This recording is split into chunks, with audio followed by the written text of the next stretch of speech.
નમસ્કાર મિત્રો, આપ સૌનું હાર્દિક સ્વાગત છે.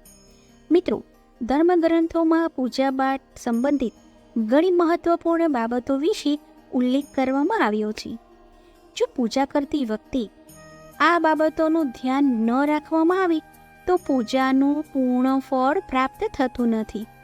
આ સાથે જ તમારી પૂજા માન્ય થતી નથી. આથી દેવી દેવતાઓની પૂજા કરતી વખતે આ બાબતોને ધ્યાનમાં રાખવી ખૂબ જ આવશ્યક છે. જો તમે કેટલીક ભૂલો કરો છો તો માનવામાં આવે છે કે તમને શુભ ફળને બદલે દેવી દેવતાઓના ક્રોધના ભાગીદાર બનવું પડે છે. તો ચાલો જાણીએ કે પૂજા કરતી વખતે કઈ બાબતોને ધ્યાનમાં રાખવી આવશ્યક છે. મિત્રો, હંમેશા ભગવાન શ્રી ગણેશની આરાધનાથી પૂજાની શરૂઆત કરો. શ્રી ગણેશને તુલસી પાન ચડાવવાથી બચો. ભગવાન ગણેશને તુલસી પાન ચડાવવાથી દોષ લાગે છે. શિવ શંભુને ક્યારેય પણ કેતકીનું ફૂલ નહીં ચડાવવું જોઈએ. કેટલાક લોકો અગરબત્તી સળગાવે છે જે વાંસની બનેલી હોય છે. અગરબત્તી સળગાવવાથી પિતૃદોષ લાગે છે. શાસ્ત્રોમાં પૂજન વિધિમાં ક્યાંય પણ અગરબત્તીનો ઉલ્લેખ કરવામાં આવ્યો નથી. હંમેશા ધૂપનો જ ઉપયોગ કરવામાં આવે છે. અગરબત્તી કેમિકલથી બનાવવામાં આવે છે. ભલા કેમિકલ કે વાંસ સળગાવવાથી ભગવાન કેવી રીતે ખુશ થશે? આથી અગરબત્તીનો ઉપયોગ ન કરો. દેવી દેવતાઓનું તિલક હંમેશા અનામિકા આંગળીથી જ કરવું જોઈએ. જો તમે શુદ્ધ ઘીનો દીવો સળગાવ્યો હોય તો તેને ડાબી બાજુ રાખો અને તેલના દીવાને હંમેશા જમણી બાજુ રાખો. ઘીના દીવા માટે સફેદ રૂની વાટ વાપરવી જોઈએ, જ્યારે તેલના દીવા માટે લાલ દોરાની વાટ શ્રેષ્ઠ માનવામાં આવે છે. પૂજનમાં ક્યારેય પણ ખંડિત દીવો નહીં સળગાવવો જોઈએ. ધાર્મિક કાર્યોમાં ખંડિત સામગ્રી શુભ માનવામાં આવતી નથી. પૂજા પછી ભગવાનને ભોગ અવશ્ય લગાવવો જોઈએ. દેવી દેવતાઓને ક્યારેય પણ વાસી ફૂલ પાન અર્પણ નહીં કરવા જોઈએ. પૂજાપાઠમાં પવિત્રતાનું વિશેષ ધ્યાન રાખવું જોઈએ. જો કોઈ સ્નાન કર્યા વગર ફૂલ પાન તોડીને ભગવાનને અર્પણ કરે છે તો આ પૂજામાં માન્ય રહેતા નથી. તુલસીને ક્યારેય ભૂલથી પણ સ્નાન કર્યા વગર અડવું ના જોઈએ કે તોડવી ના જોઈએ. આ વાતનું પૂરું ધ્યાન રાખો કે જ્યાં તમારું પૂજા સ્થળ છે તેની ઉપર કોઈ પણ પ્રકારનો ભારે સામાન કે કચરો રાખેલો ન હોવો જોઈએ. હિન્દુ સનાતન ધર્મમાં પંચદેવ માનવામાં આવ્યા છે. રોજ પૂજા કરતી વખતે આ પંચદેવોનું ધ્યાન અવશ્ય રાખવું જોઈએ. તો જ તમને પૂજાનું પૂર્ણ ફળ પ્રાપ્ત થાય છે. સૂર્યદેવ, શ્રી ગણેશ, મા દુર્ગા, ભગવાન શિવ અને ભગવાન વિષ્ણુને પંચદેવ કહેવામાં આવ્યા છે. રોજ પંચદેવોની પૂજા કરવાથી તમારા ઘરમાં શાંતિ અને સમૃદ્ધિ બની રહે છે. નાયા વગર પૂજન કરવું કે ભગવાનની વંદના કરવી એ પણ અશુભ હોય છે. ઘણા લોકોની આદત હોય છે કે તેઓ નાઈને કપડાં પહેર્યા વગર જ પૂજા કરવા લાગે છે. આવું કરવું યોગ્ય માનવામાં આવતું નથી. પૂજન દરમિયાન ધૂપ કે અગરબત્તી સળગાવતી વખતે માચીસ કે અગરબત્તીની અગ્નિને ફૂંક મારીને ન બુઝાવો. તેને હાથથી હવા કરીને બુઝાવો.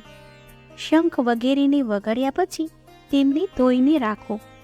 પૂજાના ઓરડામાં અશુભ વસ્તુ, બેકાર સામાન, સૂકા ફૂલ, મૃત વ્યક્તિઓના ચિત્રો લગાવવામાં પણ અનિષ્ટ હોય છે. જ્યારે પણ તમે પૂજા કરી રહ્યા હોય ત્યારે ધ્યાનમાં રાખો કે તમારું મોં પશ્ચિમ દિશા તરફ હોય અને મંદિર કે ભગવાનનું મુખ પૂર્વ દિશા તરફ જ હોય. એટલું જ નહીં, દેવી દેવતાઓની મૂર્તિની સામે ક્યારે પણ પીઠ કરીને બેસવું નહીં જોઈએ.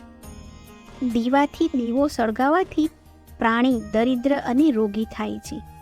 દક્ષિણાભિમુખ દીવો ન રાખો. દેવોની ડાબી અને જમણી બાજુ દીવો રાખો. દીવાથી અગરબત્તી સળગાવી પણ દરિદ્રતાનું કારણ બને છે. દીવોને ક્યારેય પણ જમીન પર રાખીને પ્રવલ્ચિત ન કરો. આવું કરવાથી ધનની બરબાદી થાય છે. ઘરમાં અશુભ આવે છે.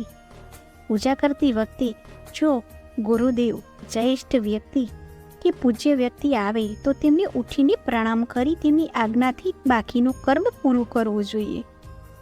શાલિગ્રામ પર અક્ષત નહીં ચડાવવા જોઈએ.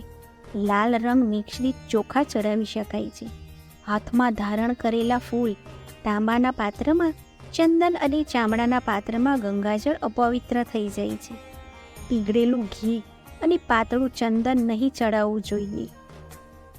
જ્યાં અપજની પૂજા થાય છે, વિદ્વાનોનું અપમાન થાય છે, ત્યાં દુકાળ, મૃત્યુ અને ભય ઉત્પન્ન થાય છે. બધા જ પ્રકારની પૂજામાં ચોખા વિશેષ રીતે ચડાવવામાં આવે છે. પૂજા માટે એવા ચોખાનો ઉપયોગ કરવો જોઈએ જે અખંડિત પૂરા ચોખા હોય, એટલે કે તૂટેલા ન હોય. ચોખા ચડાવતા પહેલાં તેને હળદરથી પીરા કરવા ખૂબ જ શુભ માનવામાં આવે છે. આ માટે થોડા પાણીમાં હળદર ઓગાળી લો અને તે મિશ્રણમાં ચોખાને ડૂબાડીને પીડા કરી શકાય છે. પૂજા કરતી વખતે આ વાતનું ખાસ ધ્યાન રાખવું જોઈએ કે પૂજા દરમિયાન દીવો બુઝાવવો ન જોઈએ. આવું થવાથી પૂજાનું પૂર્ણ ફળ મળતું નથી. કોઈ પણ પ્રકારની પૂજામાં કુળદેવતા, કુળદેવી, ઘરના વાસ્તુ દેવતા, ગ્રામ દેવતા વગેરેનું ધ્યાન કરવું પણ ખૂબ જ જરૂરી છે. આ બધાની પૂજા આસન પર બેસીને જ કરવી જોઈએ. આસનની હદથી જ ખસેડવું જોઈએ. પૂજામાં ગંદા કપડાં પહેરીને ન બેસવું જોઈએ. ક્યારે પણ ગંદા કપડાં પહેરીને પૂજા કરવી એ અશુભ માનવામાં આવે છે. માન્યતાઓ અનુસાર આવું કરવાથી ઘરમાં દરિદ્રતા આવે છે. પૂજા દરમિયાન મનને પવિત્ર રાખવું જોઈએ. ક્યારેય પણ પૂજા કરતી વખતે મનને દૂષિત નહીં રાખવું, કારણ કે પૂજા દરમિયાન મનમાં ખરાબ વિચારો રાખવાથી પૂજાનું ફળ મળતું નથી.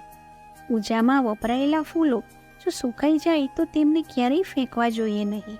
સુકાયેલા ફૂલોને કોઈ પવિત્ર નદીમાં વહાવી દેવા જોઈએ. આ તમામ માહિતી લોકરુચિને ધ્યાનમાં રાખીને આપવામાં આવી રહી છે. જ્યોતિષ અને ધર્મના ઉપાયો અને સલાહોને તમારી આસ્થા અને વિશ્વાસ પર અજમાવો. આ વિડીયોનો ઉદ્દેશ માત્ર તમને સારી સલાહ આપવાનો છે. આ સંદર્ભમાં અમે કોઈ પણ પ્રકારનો કોઈ દાવો કરતા નથી. મિત્રો, આજનો વિડીયો તમને કેવો લાગ્યો તે કમેન્ટ કરીને જરૂરથી જણાવજો. જો ચેનલ પર નવા આવ્યા હોય તો ચેનલને જરૂરથી સબસ્ક્રાઈબ કરજો અને વિડીયો પસંદ આવ્યો હોય તો કોમેન્ટ બોક્સમાં હર હર મહાદેવ ચોક્કસથી લખજો.